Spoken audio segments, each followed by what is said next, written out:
Hello friends, CSS की एक और क्लास के साथ मैं मोहम्मद हसन। और इस क्लास में हम देखेंगे कि सीएसएस में हम कमेंट्स को किस तरह ऐड कर सकते हैं।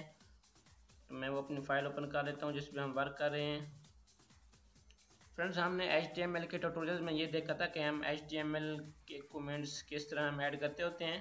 तो उसके लिए ये तरीका था कि हम एक स्टार्टिंग एंगल ब्रैकेट लगाते थे, उसके बाद एक एक्सक्लेमेशन मार्क लगाते थे, उसके बाद हाइफन, और उसके बाद एक क्लोजिंग एंगल ब्रैकेट लगा देते। तो इसके दरमियान में आप जो कुछ भी लिखते थे वो हमारा एक कमेंट होता था, जो कि ब्राउज़र उसको स्किप कर देता था, शो नहीं करता था।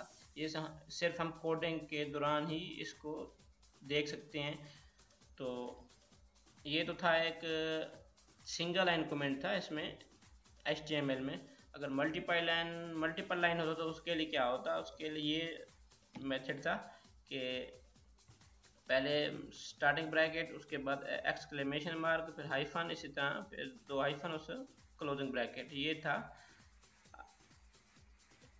HTML के कमेंट्स का मेथड। अब मैं अगर इसको अपने ब्राउज़र में रन कर लेता हूँ, आप देखें कुछ भी शो नहीं होगा, क्योंकि हमने इस सारे H1P या div टैग को एज ए कमेंट्स ले लिया है, जो कि ब्राउज़र ने इसको स्किप कर दिया है आगे ब्राउज़र ने, इसलिए कुछ शो नहीं हो रहा। तो अब हम देखते हैं कि CSS में हम किस तरह कमेंट्स को डिक्लेयर करते हैं। तो इसका मेथड CSS में और है। उसके लिए क्या करता हूँ, मैं सबसे पहले ड्रीम वेवर ओपन कर लेता हूँ। ये स्टाइल के नेम से जो है ऑलरेडी मैं इसे ओपन कर लेता हूँ। फ्रेंड, जो CSS का कमेंट है वो सिंगल लाइन भी हो सकता है और मल्टीपल लाइन भी हो सकता है। तो उसके लिए क्या तरीका है, जो CSS का जो भी कमेंट्स है वो उसको हम पहले एक स्लैश, उसके बाद स्टैरिक, स्लैश के बाद स्टैरिक, ये कमेंट स्टार्ट हो गया। उसके बाद हमने जहाँ तक कमेंट को एंड करना है तो क्या करना है, फिर पहले स्टैरिक लगाना है, उसके बाद स्लैश लगाना है। ये है कमेंट का मेथड CSS में। इसके दरमियान हम जो कुछ भी लिखेंगे वो एज ए कमेंट ही शो होगा। तो अगर हम यहाँ पे ही लगा लें स्टैरिक को, इसको कमेंट को आखिर में जाके अगर वो ना लगाएं कि स्टैरिक स्लैश ना लगाएं, तो अब क्या होगा कि इसके आगे नेक्स्ट पे जितनी भी कोडिंग होगी वो सारी हमारी एज कमेंट शो हो जाएगी, क्योंकि ये ब्राउज़र उसे ये समझेगा कि सारा कमेंट्स है। तो इसलिए हम इसको जो हमने स्टाइलिंग की, ये स्टाइलिंग हमें शो नहीं होगी। तो इसके लिए क्या होता है, इसलिए आप जहाँ भी कमेंट स्टार्ट करना चाहते हैं उसको क्लोज लाजमी किया करें। तो फर्ज करें मैं यहाँ पे कमेंट देता हूँ कि यहाँ पे मैं कमेंट दे देता हूँ,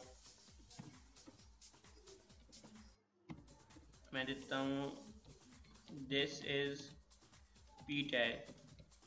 तो अब ये मैंने कमेंट तो दे दिया, लेकिन इसको मैं क्लोज तो लाजमी करूँगा। तो इसीलिए स्टैरिक और स्लैश, अब मेरा ये कमेंट यहाँ पे बन गया। अगर मैं इसको अपने ब्राउज़र में रन करता हूँ, ये देखें यहाँ पे कोई फ़र्क भी नहीं पड़ा। ये हमारा शायद P टैग था, मैं देख लेता हूँ कौन सा P टैग था, हेलो वर्ल्ड वाला था, नहीं जी यही था, वी आर लर्निंग CSS वाला। ये हमारा P टैग था, मैंने वहाँ पे कमेंट दिया, तो यहाँ पे इसको कोई इफेक्ट नहीं हुआ। तो अब मैं क्या करता हूँ कि अगर मैं यहाँ से इसको हटा के इधर ABC जो हमने क्लास ली है उसकी एंड पे मैं ले लेता हूँ, तो आप देखें क्या होगा, हमारा ये जो ABC वाली क्लास है ये सारी की सारी एज कमेंट शो हो जाएगी। तो इस पर क्या होगा, जो हमने इसकी स्टाइलिंग की है ABC की, ये जो है ये हमारी स्टाइलिंग यहाँ पे रिमूव हो जाएगी। ये देखें, मैं जो इसको रिफ्रेश करता हूँ पेज को, आप देखें वो हमारी कोई मिस्टेक है यहाँ पे, जिसकी वजह से मैं कमेंट उसने सारे को ही रिमूव कर दिया है। मल्टीपल लाइन कमेंट दे रहे हैं, ये मल्टीपल लाइन कमेंट हैं।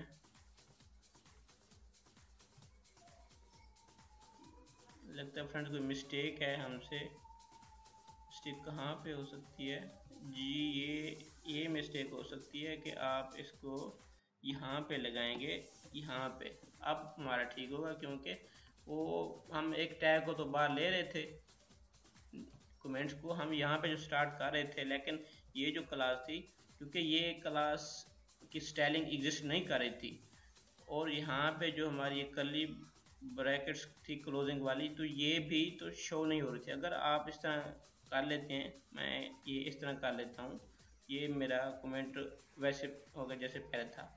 तो अगर मैं यहाँ पे कर्ली ब्रैकेट लगा देता हूँ तो अब हमारे वो शो हो जाएगा, क्योंकि इस पे जो हम स्टाइलिंग करते हैं CSS में, वहाँ पे पहले एक ओपन ब्रैकेट उसके बाद क्लोजिंग ब्रैकेट आती है। तो यहाँ पे closing bracket as a comment show हो रही थी, इसीलिए वो आगे की स्टाइलिंग सारी स्किप हो रही थी। तो अब मैं इसको सेव करके रिफ्रेश करता हूँ। आप देखें अब हमारी स्टाइलिंग सिर्फ वही रिमूव हुई है, तो बाकी ये शो हो रही हैं। तो कमेंट्स देते वक्त इस चीज़ का ख्याल रखना है।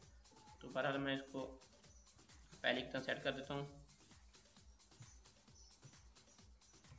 जी, हमने ये पढ़ लिया कि सिंगल लाइन और मल्टीपल लाइन को किस तरह कमेंट्स देते हैं। तो अब मैं अब एक बार आपको फिर पता चलूँ कि मैं जो CSS का मेथड यूज़ कर रहा हूँ वो मैं एक्सटर्नल शीट वाला मेथड यूज़ कर रहा हूँ।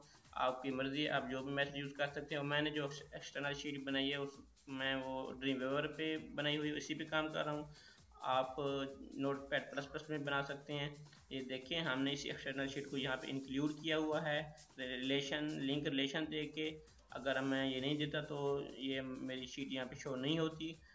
आप इनलाइन या इंटरनल मेथड भी यूज़ कर सकते हैं। इंटरनल मेथड के लिए क्या होता था, हमने किया था लास्ट क्लासेस पे। तो उसके लिए क्या होता है कि हमने स्टाइल का टैग डिक्लेयर करना होता है और उसके अंदर यहाँ पे हमने सारा का सारा ये कोड जो है हमने लिखा हुआ है, ये सारा का सारा हमने इन स्टाइल के अंदर लिखना होता है। लेकिन एक्सटर्नल के लिए क्या है, हम एक अलग से शीट बनाते हैं और इस शीट में कोई भी HTML का टैग नहीं होता और उसको CSS की एक्सटेंशन से सेव करके, जैसा कि देखें .css है, उसको सेव करके हम जो HTML की फाइल पे वर्क कर रहे होते हैं उसके अंदर हम इसको इंक्लूड कर देते होते हैं।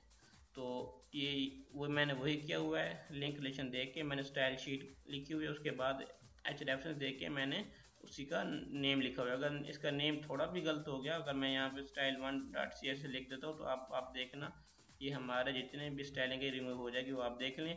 तो इसीलिए आप इस बात का ख्याल रखना कि जो नेम दे रहे हैं वही आपने नेम यहाँ पे भी इंक्लूड करना है।